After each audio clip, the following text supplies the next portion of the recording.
Estamos por CX30, Radio Nacional, 11:30 AM por aire, radionacional.com.uy por internet para el mundo. Estamos en Facebook, en donde estamos, ese es el nombre de nuestro dominio.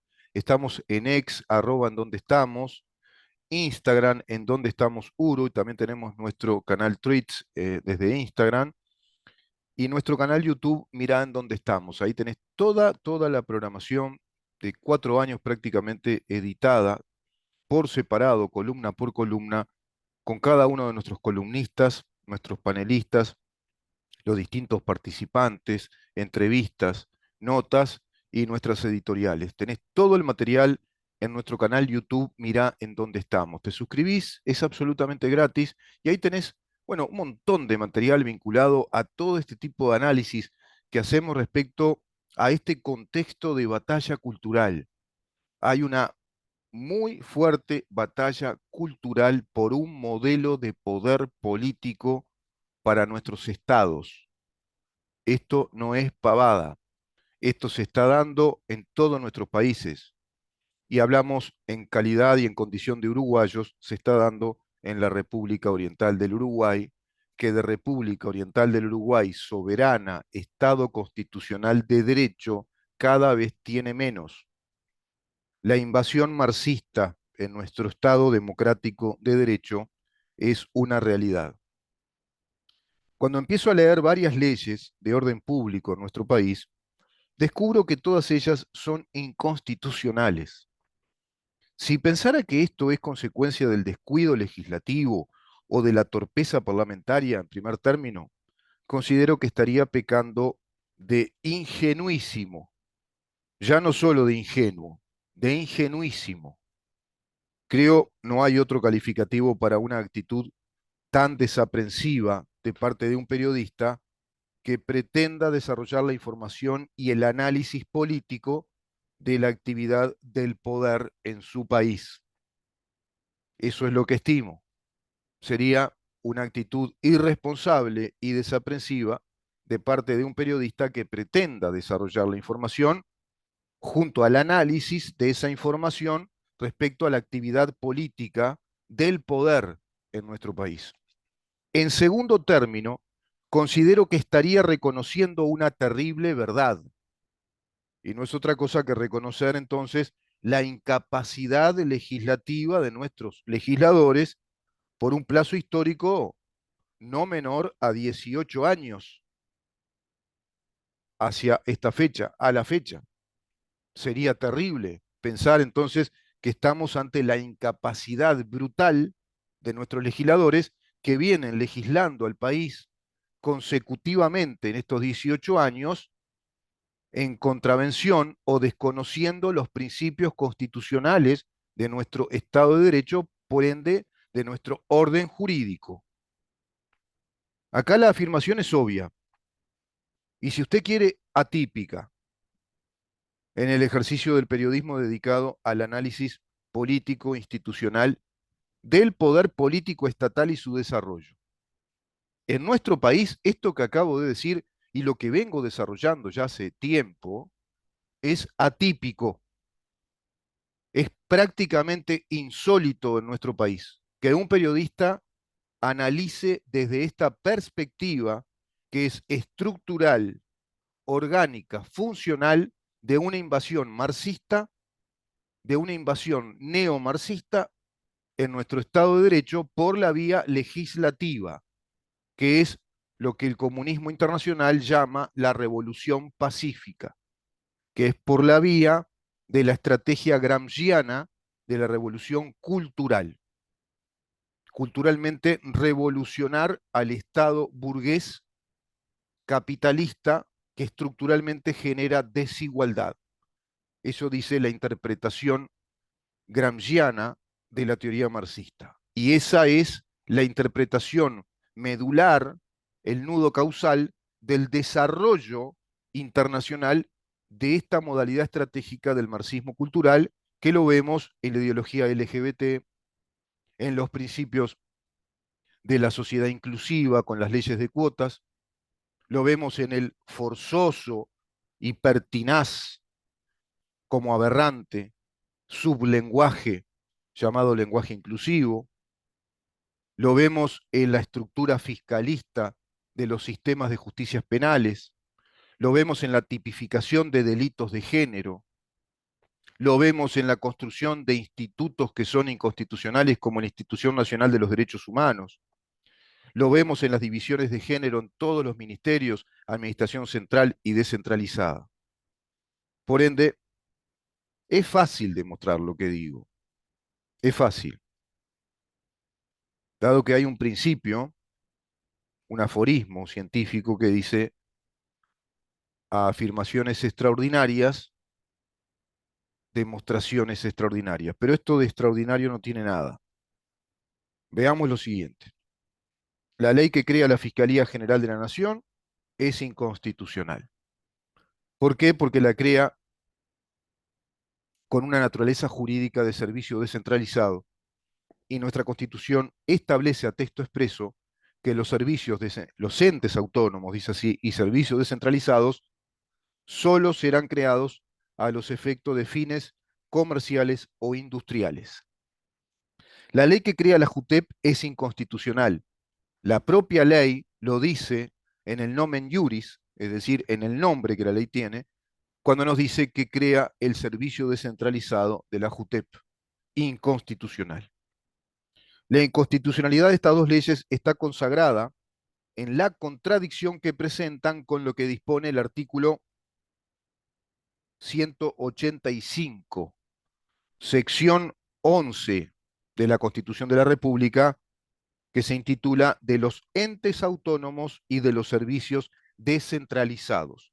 Los servicios descentralizados, según el artículo 185, solo pueden ser creados con fines comerciales e industriales. Los diversos servicios del dominio industrial y comercial del Estado serán administrados por directorios o directores generales y tendrán el grado de descentralización que fijen la presente Constitución y las leyes que se dictaren con la conformidad de la mayoría absoluta del total de componentes de cada Cámara. Por lo tanto, este gobierno que tiene de sobra mayorías absolutas, como nunca un gobierno tuvo 54% de los integrantes del Poder Legislativo, vaya que tiene mayoría absoluta, podría perfectamente, por mayorías absolutas, haber derogado las dos leyes y puesto leyes como corresponden, es decir, leyes constitucionales, en lugar de la ley que creó la Fiscalía General de la Nación y la ley que ha creado la JUTEP, la que le está haciendo hoy por hoy la guerra a un senador, pero no es al senador. No, le está haciendo la guerra al Estado de Derecho. Nos está haciendo la guerra a todos nosotros porque no responde a las garantías, por ejemplo, de una declaración jurada, que es un acto intuito personae, es decir, de naturaleza estrictamente personal y voluntaria, dando fe de su patrimonio personal cuando se hace una declaración jurada. Dentro de la JUTEP, que es un organismo inconstitucional a través de una ley inconstitucional, se presiona al sistema político, se presiona a todo el sistema para que un senador declare los bienes personales de su esposa, patrimonio que no está integrado a su patrimonio personal. Por lo tanto, no corresponde obligar a una persona que declare los bienes personales, su patrimonio, por interpuesta persona, sino que debe ser un acto estrictamente personal. Eso es un principio básico en el derecho, en las ciencias jurídicas. Es un principio básico. Los actos de naturaleza personal, como un contrato de compraventa, como un contrato de préstamo, como un contrato de trabajo, es estrictamente personal. Cuando vas y solicitas un préstamo, lo solicitas, si es personal, a título personal con tu declaración de bienes personal en un banco. Los directorios, cuando fueran rentados, se compondrán de 3 o 5 miembros según lo establezca la ley en cada caso. Es decir, se establece con total claridad que los servicios descentralizados y los entes autónomos deben ser creados con fines comerciales o industriales. Está claro, ¿verdad? Los diversos servicios del dominio industrial y comercial del Estado serán administrados por directorios o directores generales y tendrán el grado de descentralización que le fije la presente Constitución y las leyes que se dictaren con la conformidad de la mayoría absoluta del total de componentes de cada Cámara. En la concertación de convenios, después sigue diciendo este artículo, no importa esto. Lo que es inconstitucional es toda la JUTEP, que fue la acción que presentó la defensa letrada de Sartori. Es un servicio descentralizado, pero según la Constitución, solo pueden ser servicios descentralizados los de naturaleza comercial o industrial. La JUTEP no lo es. La Suprema Corte de Justicia no cumple, inclusive con un principio universal indispensable para la garantía que nos brinde un Estado de Derecho, especialmente en la órbita jurisdiccional, es decir, en la órbita de los magistrados, del Poder Judicial, en este caso la Suprema Corte de Justicia, un principio que proviene de un aforismo en latín que nos dice el jura novit curia. ¿Qué quiere decir? Que los jueces son los que saben y pueden enmendar el error de alguna asesoría letrada o la petición o la acción o el recurso que alguien plantee ante la justicia con total responsabilidad, de acuerdo al artículo 23, que en rigor los jueces se hacen responsables de la aplicación correcta, de la interpretación y aplicación de la ley, como de respetar todos los trámites del proceso, pueden aplicar enmendando ese error y salvándolo en esa enmienda precisamente para proteger el derecho sustancial de esa persona, el iura novit curia. Por ejemplo, en los procesos de inconstitucionalidad, declarándola por fundamentos distintos a los invocados. Le corrige el fundamento de la inconstitucionalidad, por ejemplo. Le dicen, estamos de acuerdo, hay inconstitucionalidad, pero es por este fundamento. Y ahí aplicarían el iura novit curia. No tiene ninguna voluntad la Suprema Corte de Justicia de ayudar a la ciudadanía, de colaborar, de tener inclusive desde este instituto del iura novit curia una actitud docente, una actitud de corrección, de enmienda, una actitud como la tendría un buen profesor en el liceo o en la facultad. Eso es lo que dice este principio jurídico. ¿Se dan cuenta la nobleza con la que fue concebido el Estado de Derecho? Que es evidentemente una ciencia en rigor proveniente de la lógica y de la ética, inclusive de la lógica que tiene la ética de un principio fundamental, que somos todos iguales ante la ley, en nuestros derechos y en nuestras obligaciones, que no hay distingos, que todos somos iguales ante la ley. Y de otro gran principio que es, desde ese marco contextual, conceptual, desde ese principio universal, formulado una vez en la antigua Grecia por Solón, se debe también complementar con el principio jurídico de la seguridad jurídica, que todos nuestros derechos y nuestras obligaciones, que nuestros derechos adquiridos, que nuestros derechos subjetivos, fundamentales, pétreos, tengan la estabilidad jurídica, la seguridad de que se cumplen siempre y no son vulnerados o alterados, que se cumplen siempre, principio de seguridad jurídica. La ley que crea el Código del Proceso Penal es inconstitucional porque desobedece los artículos 12 al 23 de la Constitución de la República Oriental del Uruguay. Lo hemos dicho infinidad de veces, ya lo hemos analizado. La ley que crea la Fiscalía de Lesa Humanidad es inconstitucional y es ilegal desde el punto de vista del derecho penal. Desconoce el principio universal del derecho penal que nos dice que la ley penal más grave no se aplica en el pasado, como tampoco la ley penal inexistente en el pasado. Esto lo dispone a texto expreso nuestra ley de orden público en concordancia con nuestra Constitución. Me refiero al artículo 15 del Código Penal uruguayo vigente. Entonces, ¿cómo una Fiscalía de Lesa Humanidad especializada en la persecución e investigación de delitos de lesa humanidad en el marco histórico de los años 1973 a 1985? Si no existía la tipificación penal de delito de lesa humanidad en esa época. No se concebía el delito de lesa humanidad.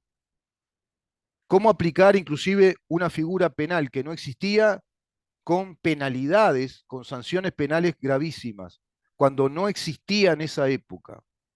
Y a su vez desobedeciendo a una renuncia de la pretensión procesal de parte de nuestro Estado, que como toda renuncia procesal es irrevocable porque es un acto unilateral de renuncia a una pretensión procesal y esa renuncia tiene el valor de cosa juzgada, es comparable al valor de cosa juzgada. La cosa juzgada en el derecho procesal es la determinación definitiva de una causa penal, cuando ya hay una sanción definitiva que no admite recurso alguno nunca más.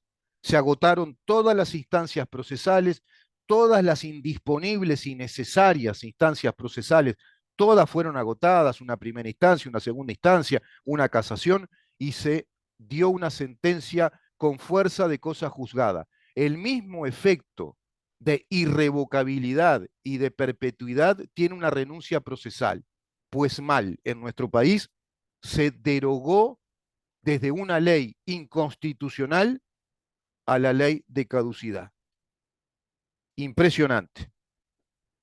Esa ley de caducidad que estaba fundamentada en el artículo 85, que establece la facultad de expedir leyes relativas a la independencia, seguridad, tranquilidad y decoro de la República.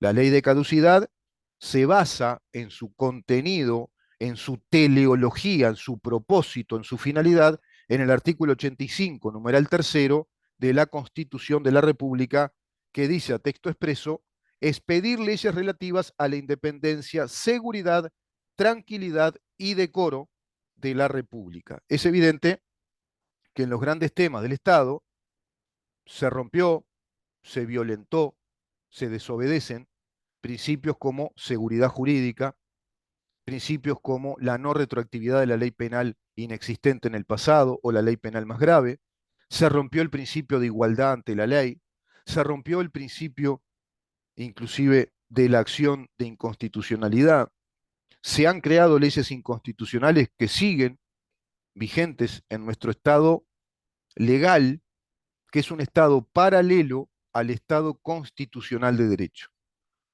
Hace 18 años que van legislando un Estado paralelo al Estado constitucional que prescribe, que mandata, que concibe nuestra Constitución. Es evidente que en los grandes temas del Estado, vale decir, respecto a su estructura y funcionamiento, en todos estos años hay una pléyade de leyes de orden público, además, de orden público que requieren mayorías especiales.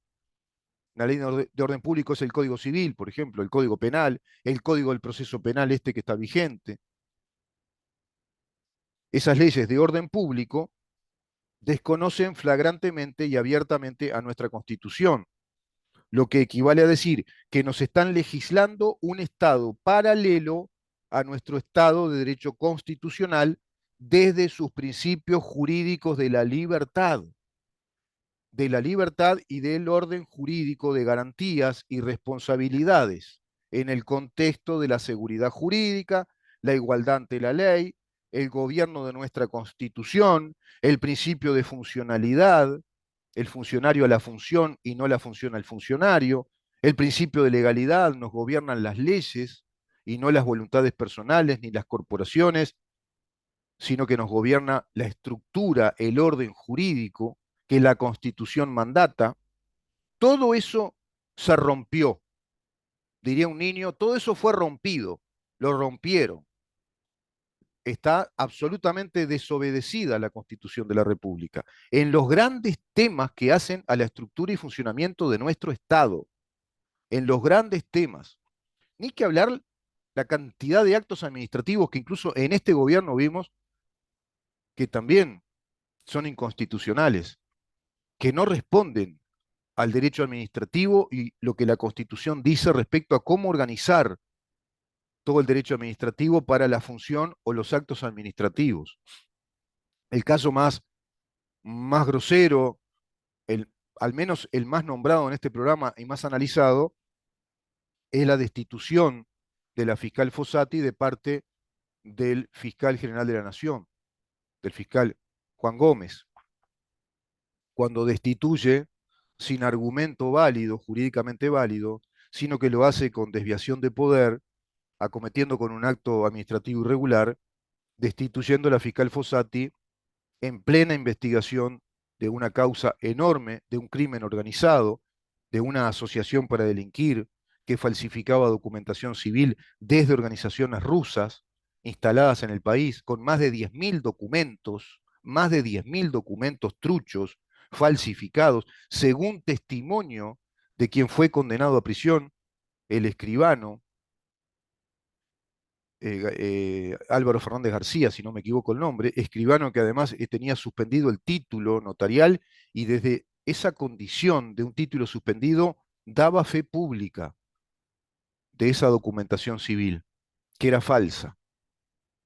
Y apuntando ya en el avance de esa causa, Fossati, con 3 líneas de investigación muy determinadas, muy firmes, que era resolver más a fondo el entramado de esa organización para delinquir, que estaba perpetrando ese delito organizado en nuestro país, que lo está perpetrando y que está hoy por hoy bajo una impunidad tremenda, lo está perpetrando, y apuntaba a quiénes y qué conexiones habían y cuáles son los propósitos de esa organización para delinquir, y que ya tenía en calidad de indagado a punto de ser acusado por integrar esa asociación para delinquir al ex director de Convivencia Ciudadana, Gustavo Leal.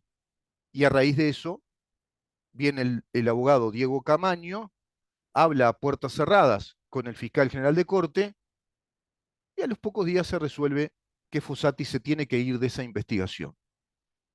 Espantoso lo que pasó en el país, con un presidente que no veló por eso, que no estuvo atento y determinado como en otros temas se plantea, tan atento y tan determinado a corregir actos que son administrativamente indisciplinarios, que están fuera del orden administrativo, que tienen desviación de poder, que son actos arbitrarios, que perjudican la institución, que perjudican la fama pública del funcionamiento institucional, como lo dice el artículo 197 de la Constitución, que le otorga todas las facultades de magistrado a nuestro presidente para que advierta, le haga una amonestación, una advertencia al director del ente, dice la Constitución, y con esa advertencia inmediatamente suspende el acto administrativo viciado de nulidad. No lo hizo. El presidente de la República no lo hizo.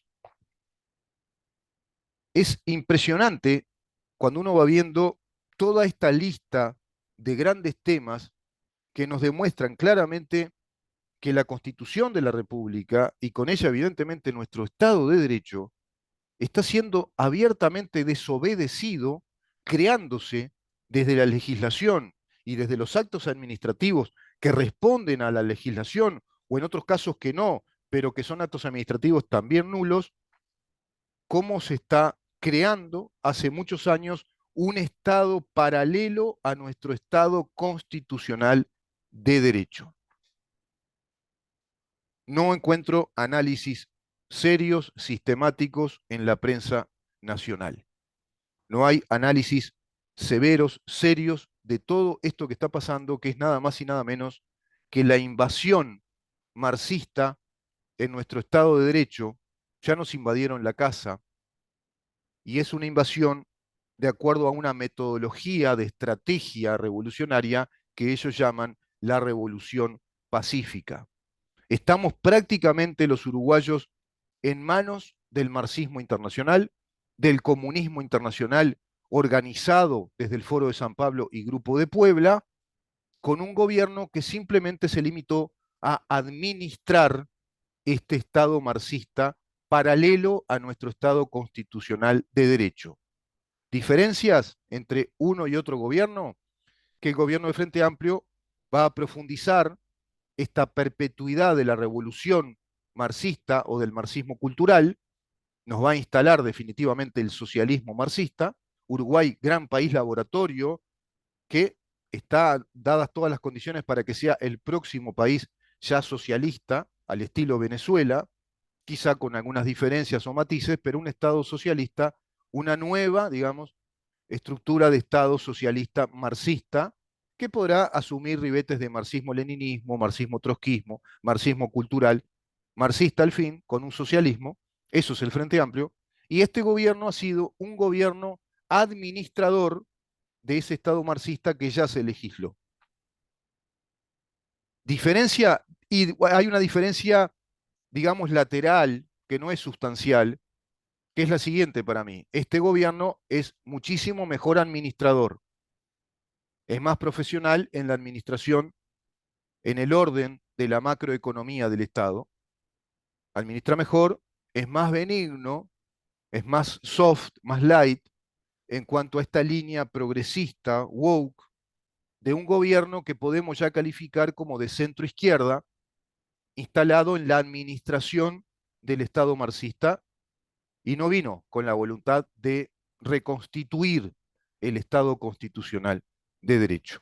Eso para mí es la diferencia entre este gobierno y el terrible gobierno que puede sobrevenirnos, que es un gobierno más radicalizado aún ya, porque vendrían a cumplir con otra etapa del plan revolucionario del socialismo del siglo XXI, y ese sería el gobierno del Frente Amplio, junto con el PIT-CNT, por supuesto. Para mí es PIT-CNT-FA.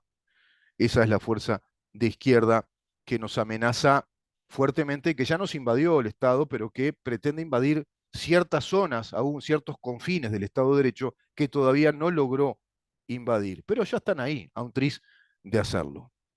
Vamos a una pausa, creo que ya prácticamente el programa está realizado, Ramón, si no me equivoco. Si es así, le digo a todos ustedes que nos encontramos mañana a partir de las 10 de la mañana para seguir preguntando en dónde estamos. Chau.